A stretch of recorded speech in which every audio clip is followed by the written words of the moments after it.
Bueno, bendito es el Señor. Vamos a mirar en la segunda carta a los Corintios, capítulo 10, versículos 3 al 6. Y vamos a volver a mirar lo que decía, lo que veníamos hablando, ¿no? Acerca de la iglesia de Cristo, en esta ocasión como la milicia de Dios, ¿verdad? El ejército de Dios. Bueno, por lo menos el ejército de Dios en la tierra, o humano, porque Dios tiene sus ejércitos en el cielo, ¿no? Gente que le sirva al Señor, seres espirituales impresionantes que se pueden encarnar, ¿no? Pero entonces en el capítulo 10 de la segunda de Corintios, versículo 3, dice: pues aunque andamos en la carne, no militamos según la carne, porque las armas de nuestra milicia no son carnales, sino poderosas en Dios para la destrucción de fortalezas, derribando argumentos y toda altivez que se levanta contra el conocimiento de Dios, y llevando cautivo todo pensamiento a la obediencia a Cristo, y estando prontos para castigar toda desobediencia cuando vuestra obediencia sea perfecta. Amén. Entonces es muy importante, vamos a recapitular un poco. Lo primero que hay que entender son las diferentes fases que tiene la iglesia, o facetas que tiene la iglesia para Dios. Entonces ya hemos visto que la iglesia es el pueblo de Dios, ¿verdad? Vimos que hay heraldos que nos llaman a pertenecer a ese pueblo. Vimos que la iglesia es también llamada el cuerpo de Cristo. Y eso de que somos el cuerpo de Cristo nos está hablando de dos cosas. Uno, de la unidad que debe haber en la iglesia, una unidad que tiene que ser armónica, una unidad donde no se debe pretender la igualdad de funciones, sino por el contrario, entender que cada miembro del cuerpo tiene su propia función, y para poder cumplir esa función tiene una configuración, ¿verdad? Entonces hay que entender que no todos los miembros de la iglesia son iguales, ni deben ser iguales, porque cada uno debe tener su forma, su manera, pero Dios nos llama a unidad. Aunque no seamos iguales, no hay que ser iguales para estar unidos, ¿verdad? De hecho, entender que no somos iguales es el principio de la unidad. Porque si nosotros pretendemos o esperamos que los demás sean iguales a nosotros, aunque cada cristiano tiene como algo en común con el otro, su fe, la manera de crecer espiritualmente sin duda alguna es la misma, tiene que ser en oración, el ayuno, la palabra, tiene que abundar en la vida del cristiano. Sin embargo, a cada uno Dios lo va a usar de manera diferente, y además de eso, cada persona es diferente, tiene un carácter diferente y una forma de ser diferente, y Dios planta en cada persona un sueño diferente, un destino diferente, ¿sí? Sin embargo, cuando Dios nos habla de que somos el cuerpo de Cristo, nos está llamando a la unidad y al servicio, a que cada uno de nosotros cumpla con una función al interior de la iglesia, y que ninguno de nosotros se quede sin hacer nada. Todos debemos hacer algo en la iglesia, todos, alguna cosa, y siempre hay algo que hacer, ¿verdad? Siempre. Entonces eso es como el cuerpo. También Dios nos llama el templo. Cuando Dios nos dice que somos el templo de Dios, evidentemente nos está llamando al sacerdocio. Ahí, como lo decía ahorita, el ejercicio del sacerdocio es algo que todos los creyentes tenemos en común, independientemente del uso que Dios nos dé, del servicio que hagamos para Dios. todos hemos sido llamados a ser sacerdotes y reyes. Entonces, como sacerdotes, aprendemos cómo es el sacerdocio en el Antiguo Testamento, que la palabra con claridad dice que son sombras de lo que venía para nosotros. Entonces, como templo, Dios nos habla de que ministremos a Dios espiritualmente. Cristo con claridad lo dijo: Dios es espíritu, y el que quiera adorarle a Él lo debe hacer en espíritu y en verdad. Y Cristo con esto estaba anunciando el fin precisamente, o el momento de detener el sacerdocio en la carne o en el cuerpo. Y efectivamente en el año 70 desaparece el templo de Jerusalén, impidiendo que los levitas ejercieran su sacerdocio desde la tierra físicamente. Y evidentemente queda el sacerdocio llamado la iglesia, un pueblo que donde quiera que estaba, en cualquier parte del mundo, podía ministrar a Dios, entrando hasta el cielo mismo, porque allí es donde entramos. Entonces lo ministramos con nuestras oraciones, que la Biblia dice que son el incienso, las oraciones de los santos, ¿verdad? Presentamos sacrificios de alabanza a nuestro Dios. Entonces, en vez de traer cabritos, carneros, traemos alabanzas a Dios por la salvación tan grande que nos ha dado por medio de su Cordero Santo, ¿verdad? De su amor en la cruz. El sacerdocio tiene que ver entonces con un servicio directo a Dios y a nuestras familias cuando las tenemos, ¿no?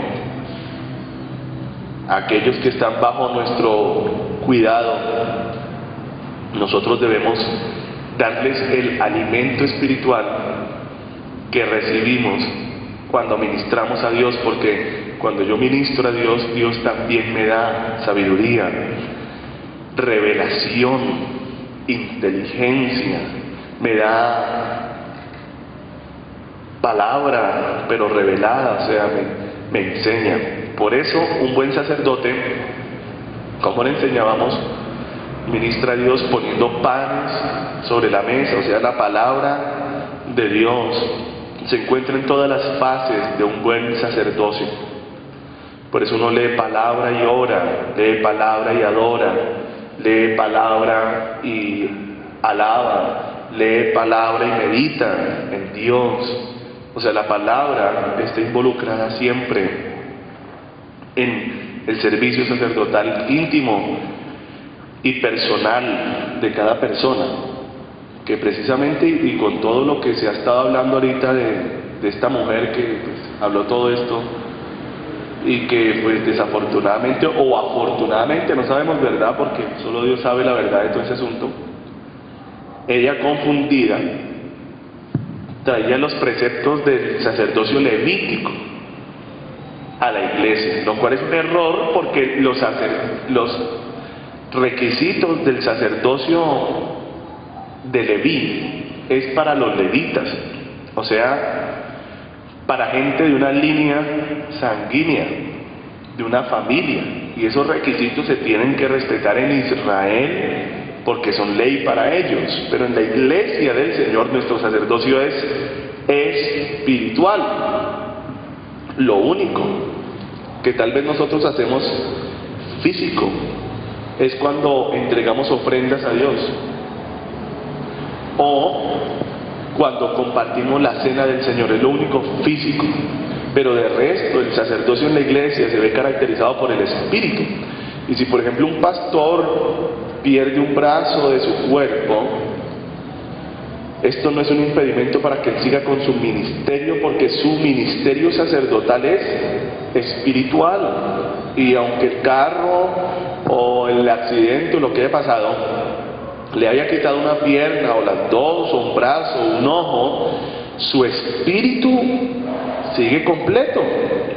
Y lo que interesa es lo que el hombre de Dios o la mujer de Dios tenga en su espíritu para llenar espiritualmente a la congregación. Entonces no es un impedimento y es un error, ¿no? Demasiado grave, o sea. Igual hemos estado orando, ¿no? Para que Dios derribe las sectas, ¿no? Eso lo hemos orado mucho y para que yo le he orado a Dios que estremezca la iglesia y que salga lo que no es. Que los falsos pastores sean expuestos y sacados en vergüenza.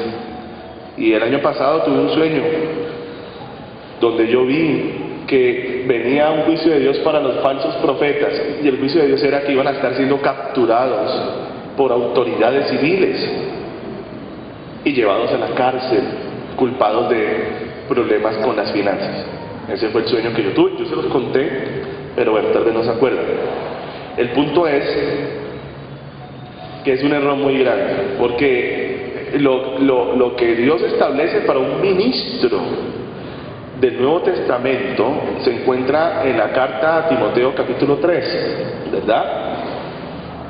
Donde dice los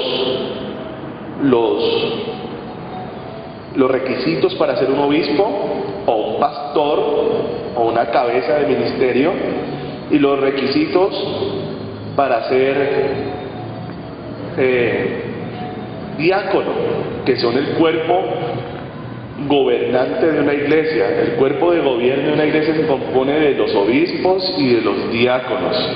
Entonces, todos los requisitos que allí se mencionan son requisitos de tipo moral, porque Dios lo que busca en el ministro, más que sea perfecto físicamente, es que sea perfecto moralmente. ¿Sí ven? Si quieren después lo leen y se darán cuenta del error, ¿no? Claro que igual sabemos, toda la iglesia sabemos que en ese lugar, de hecho ya no era tomada esa iglesia como iglesia cristiana desde hace muchos años, sino como una iglesia desviada de la sana doctrina, y este tipo de cosas nos muestran el grado de desviación sectaria al que ha llegado este lugar, que no voy a llamarlo iglesia, sino esta organización, que realmente es una plataforma política, ¿no? Como se han convertido varias iglesias de Colombia en plataformas políticas. Pero bueno, en fin. Entonces, como templo de Dios somos sacerdotes. Como la novia de Cristo nos habla de la adoración, de la rendición, de la unidad con nuestro Salvador, una unidad perfecta, una unidad total. Nos habla de fidelidad, nos habla del compromiso que la iglesia debe tener con su Salvador. Y finalmente lo que estamos viendo ahora, la milicia de Dios, nos habla de una faceta de la iglesia que muchas iglesias han olvidado, y es el hecho de que estamos en una guerra, ¿verdad? ¿Cuándo tenemos nosotros un ejército? ¿Por qué tener un ejército? Tenemos ejércitos cuando nos encontramos en guerra, ¿verdad? Entonces nosotros, la iglesia de Cristo, se encuentra en guerra desde el mismo momento en que yo le entrego mi corazón a Cristo. Comienza una guerra por mi alma, ¿verdad? Para que yo retroceda de la verdad, Satanás estará haciendo todo lo que pueda.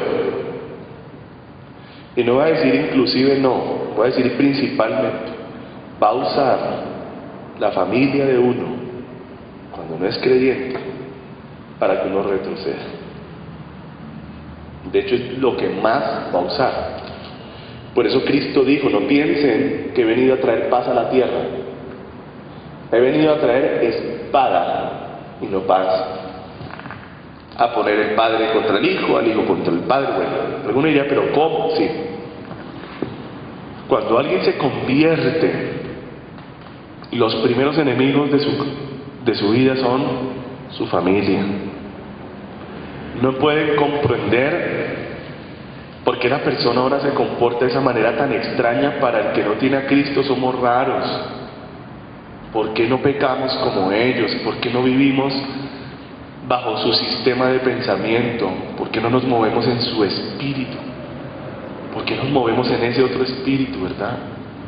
De paz, de amor y de santidad, en el cual andamos, inexplicable, inentendible. ¿Por qué no mentir? ¿Por qué no hacer chanchullos si todos lo hacen? ¿Por qué no tomarse unas cervecitas si todos lo hacen? ¿Sí? ¿Por qué nos dejamos? ¿Por qué ser manso? ¿Por qué ser humilde? Son cosas que están en contra del sistema en el que ellos están. Pero bueno, en esta guerra, el propósito de la guerra, ¿cuál es? ¿Por qué yo tendré un ejército? Entonces lo primero es, yo tengo un ejército para la defensa de mi territorio. Yo tengo un ejército que me defiende de agresiones externas, el territorio, en el cual ese reino o estado en este tiempo funciona, ¿verdad? Lo primero es asegurar, ¿verdad?, el territorio que Dios nos ha dado, ¿verdad? Porque si se nos meten los invasores a nuestro territorio, ¿qué va a ponerse en juego? La existencia misma del territorio, del reino. Porque obviamente todo ejército invasor, ¿a qué viene? ¿A qué viene?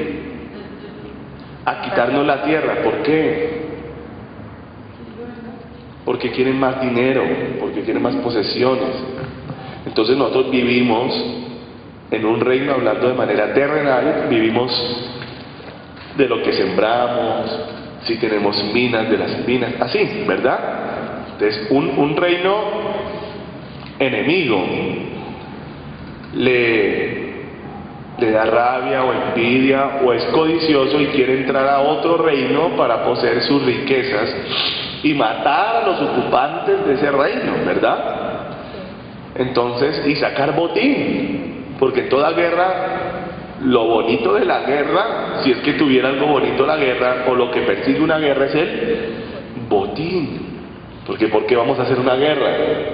¿Sí? No, también hay guerras por orgullo, supongo, pero principalmente las guerras entre reinos es por botines.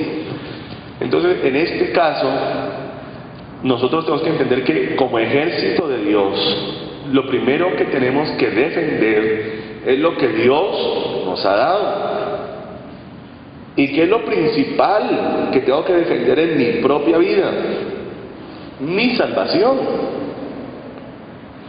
Porque obviamente todo ataque espiritual viene sobre mí para que yo tome malas decisiones y peque, ¿verdad? Hay un ataque espiritual muy típico de las tinieblas, que es el ataque de desesperación. Momentos donde uno no tiene por qué estar desesperado, pero se siente desesperado y uno dice, ¿qué tengo? ¿Qué me pasa? Entonces date cuenta que para esta guerra Dios nos dio armas espirituales poderosas: la oración, el ayuno. Ojo con esto, la palabra. Muy importante la palabra como arma. Si te das cuenta que la palabra de Dios está todo el tiempo en cada cosa, en todo lo que tenga que ver con Dios, su palabra está en medio. Su palabra está ahí, su palabra. ¿Y por qué es tan importante la palabra? Porque si a mí me están atacando con desesperación,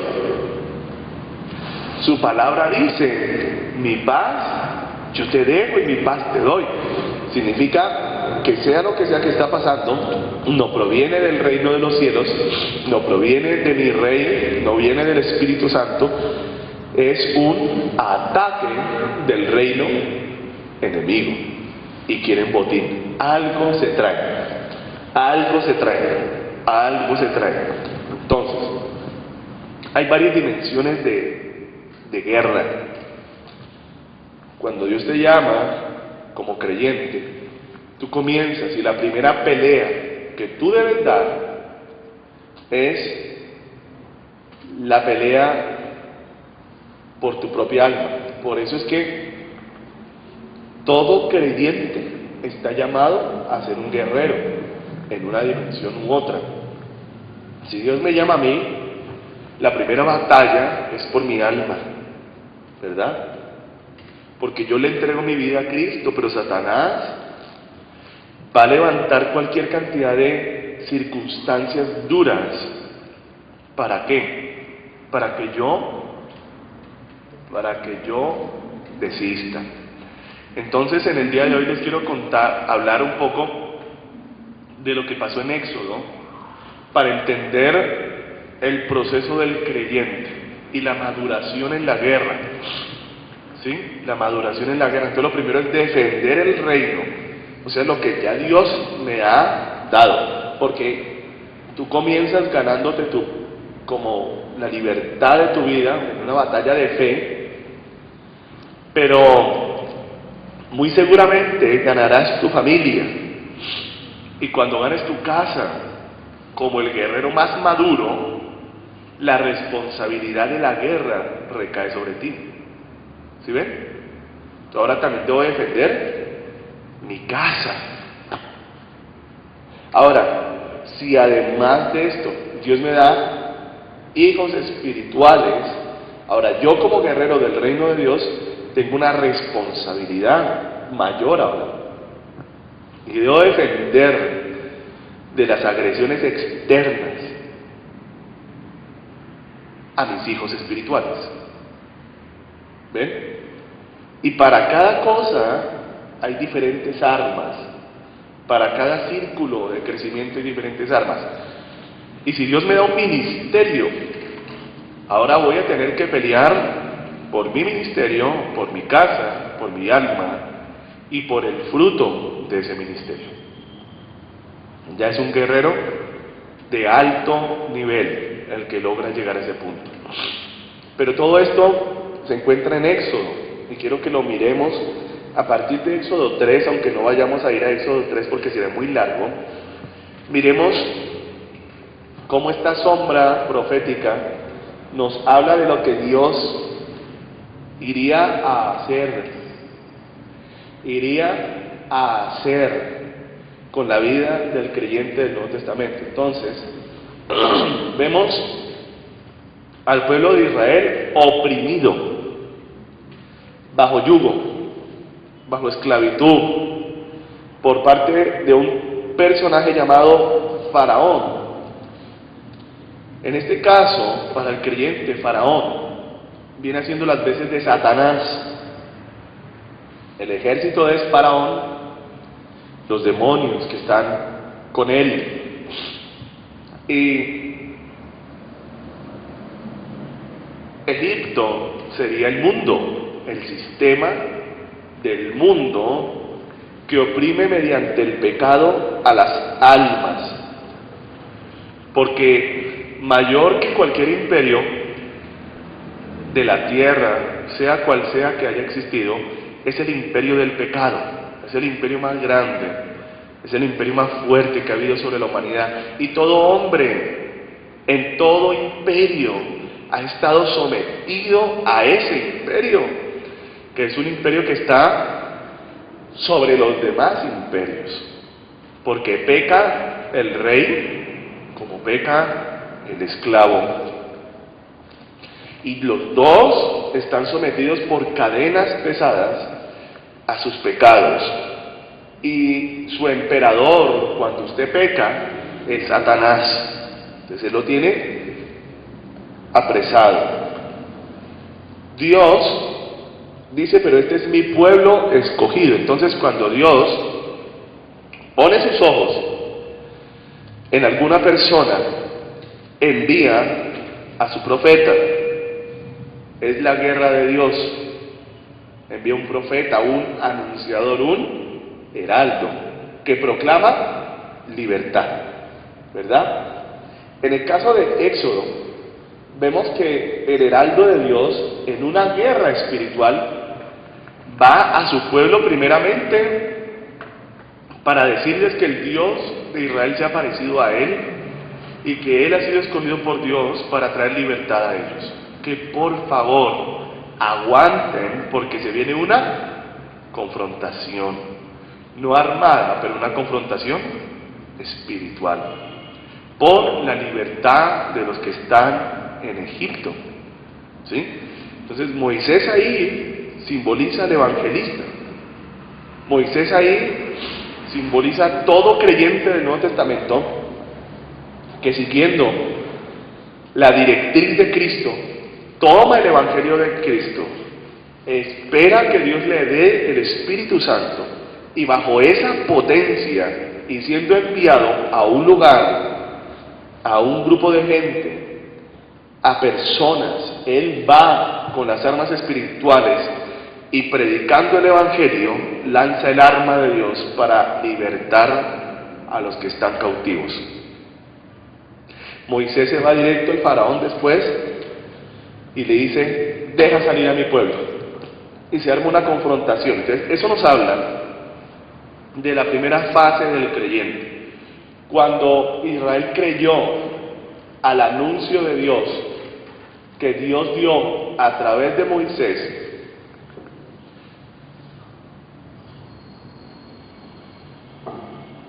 ellos no fueron libres de inmediato, ¿verdad? Sino que se armó una batalla. Entonces Satanás, que es representado por Faraón en este caso, comienza una opresión, ¿verdad? Para no dejarlos escapar. El hombre de Dios vuelve y le dice: deja ir a mi pueblo, deja ir a mi pueblo. Entonces dense cuenta, cuando uno ora por alguien nuevo en la iglesia, hay que hablarle a Satanás que lo suelte. Los nuevos en la iglesia tienen que ser cubiertos por nosotros en intercesión de guerra, en oración guerrera. Suelta a los nuevos, suelta a la familia tal, suelta a Satanás.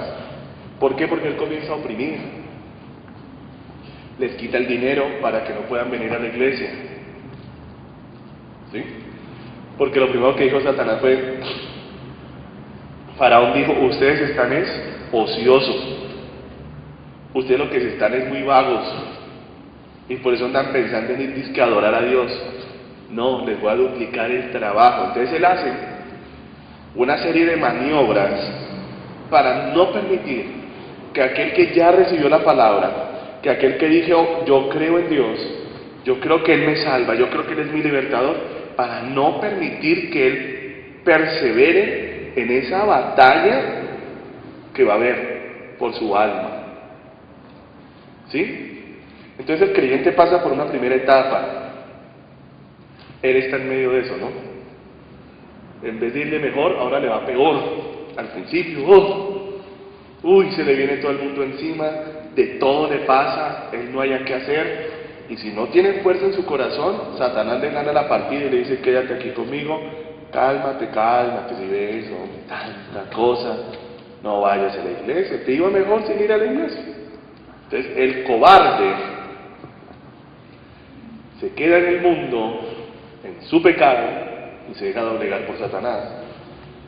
Por eso dice en Apocalipsis 21:8: mas los cobardes e incrédulos tendrán su parte en el lago de fuego.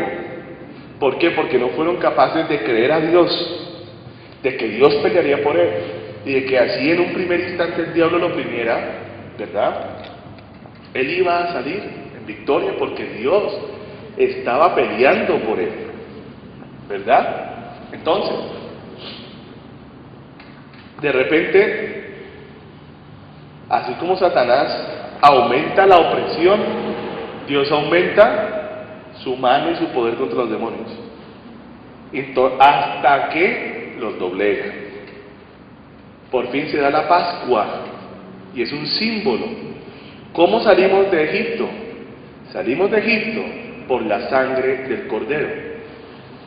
Dijo Dios: esta noche mi ángel destructor va a pasar por Egipto, y y ustedes van a pintar con la sangre del Cordero Pascual los dinteles y el umbral de las puertas, donde mi ángel